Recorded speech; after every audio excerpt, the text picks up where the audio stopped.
દર્શક મિત્રો, મહામંથન મંતવ્ય ન્યૂઝમાંથી આપનું સ્વાગત છે। ધારાસભ્ય ચૈતર વસાવાના પત્ની શકુંતલા વસાવા જેલ મુક્ત થયા છે। એ તસવીરો વડોદરા સેન્ટ્રલ જેલની સામે આવી છે કે જ્યાં શકુંતલા વસાવાને જામીન મળતા વર્ષા વસાવાએ તેમને ફૂલહાર કરીને સ્વાગત કર્યું છે। આવતીકાલે જે સંમેલન મળવાનું છે તેમાં શકુંતલા વસાવા પણ ત્યાં ગર્જના કરવાના છે। આમ આદમી પાર્ટીના પ્રદેશ પ્રમુખ ઈશુદાન ગઢવી પણ વડોદરા સેન્ટ્રલ જેલ ખાતે પહોંચ્યા હતા, જ્યાં તેમને આવકારવામાં આવ્યા અને જે ગુજરાત હાઈકોર્ટમાં ધારાસભ્ય ચૈતર વસાવાના જામીન મામલે આગામી દિવસોમાં મહત્વની સુનાવણી પણ થવાની છે, ત્યારે આ તમામ બાબતોને લઈને જે જેલમુક્ત કરવામાં આવ્યા તે મામલાને લઈને શું કહી રહ્યા છે આમ આદમી પાર્ટીના પ્રદેશ પ્રમુખ ઈશુદાન ગઢવી, તેમને સાંભળો।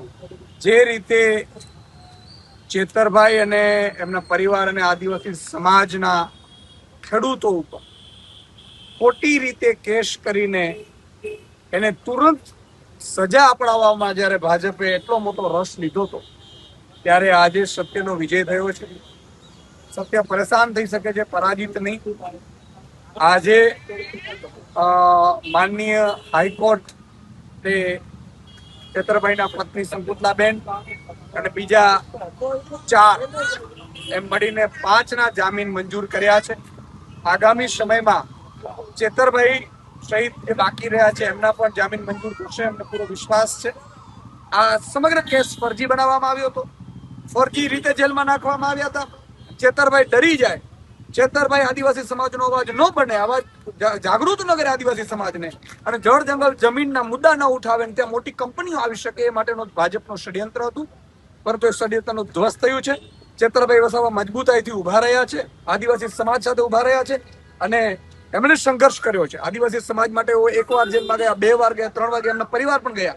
આજે શકુંતલાબેન અને આખો જે બહેનો છે એ આજે જેલમાંથી છૂટી છે, તો હું અને માનનીય ગુલાબસિંહજી, વર્ષાબેન, નિરંજનભાઈ, દયારામભાઈ સહિતની આખી ટીમ અમારી એમને આજે લેવા માટે જેલમાં આવ્યા છીએ અને અમે વિશ્વાસ અપાવીએ છીએ આદિવાસી સમાજને કે તમારો અવાજ ગૂંજતો રહેશે। ચેતરભાઈ વસાવા ટૂંક સમયમાં જેલથી બહાર આવી જશે અને આદિવાસી સમાજ માટે બમણા જોરથી ચેતરભાઈ વસાવા લડશે।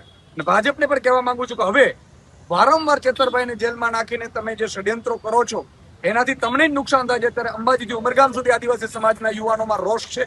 મહેરબાની કરીને હવે ચેતરભાઈ વસાવા ઉપર ખોટી FIR કરવાનું અથવા તો એને જેલમાં નાખવાના ષડયંત્રો ભૂલી જજો। જ્યાં આપણે સાંભળ્યા આમ આદમી પાર્ટીના પ્રદેશ પ્રમુખ ઈશુદાન ગઢવી, તેમનું મહત્વનું નિવેદન સામે આવ્યું છે, જે શકુંતલા વસાવાને જેલમુક્ત કરવામાં આવ્યા છે। થોડા સમય પહેલા વનકર્મીને જે મારવાનો આરોપ હતો તેમાં ધારાસભ્ય ચૈતર વસાવા તેમના ધર્મપત્ની શકુંતલા વસાવાને 9 જેટલા ખેડૂતોને નર્મદા સેશન કોર્ટે દોષિત ઠેરવ્યા હતા અને આ સમગ્ર કેસ મામલે ગુજરાત હાઈકોર્ટમાં સ્ટે માટેની અરજી થઈ હતી, જામીન માટેની અરજી થઈ હતી, જેમાં ગુજરાત હાઈકોર્ટે ગઈકાલે મહત્વનો ચુકાદો આપ્યો હતો અને જેના કારણે આદિવાસી સમાજમાં ખુશીનું મોજું ફરી વળ્યું હતું। ત્યારે હવે 24 તારીખ આવતીકાલનો દિવસ ખૂબ મહત્વનો છે। ચૈતર વસાવાના સમર્થનમાં જનસંમેલન આમ આદમી પાર્ટીનું મળવા જઈ રહ્યું છે, ત્યારે કઈ રીતની સ્થિતિ નિર્માણ થાય છે એ પડે પડના અપડેટો આપના સુધી પહોંચાડતા રહીશું।